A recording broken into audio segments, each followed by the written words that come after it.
Mag-install tayo ng bagong timer switch na nabili natin dahil ito ay 3 pin lang, yung kanyang original ay 4 pin, kaya hahanapin natin ang para sa washing na clockwise at counterclockwise. Ito given na ito na power. Yung dito na lang sa unit natin hahanapin ang kanyang power. Kasi dito apat ang kanyang wiring.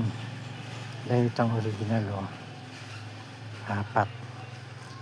Ngayon ang ikakabit natin ay tatlo lang ang wiring. Ayan o. Tatlo lang ang kanyang pin. Itong original ay apat ang wiring. Kaya hanapin natin dito sa kanyang linya kung alin ang para sa clockwise at counterclockwise ng kanyang switch.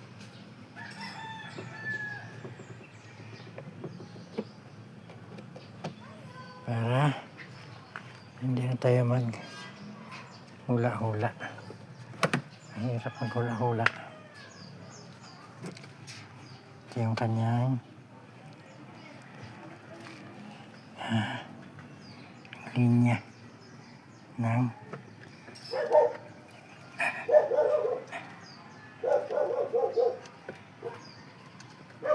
kanyang motor.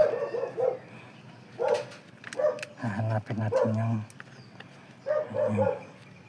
para huwag tayo maligaw. Ito.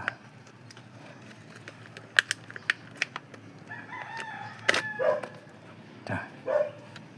Ang kanyang linya. Okay. Ay, kuya, may wifi kayo? Meron. Ha? Meron.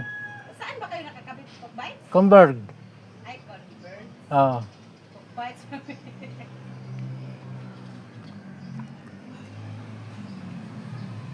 Ito yung kanyang capacitor. Yung isa ay papunta sa ito munang isa.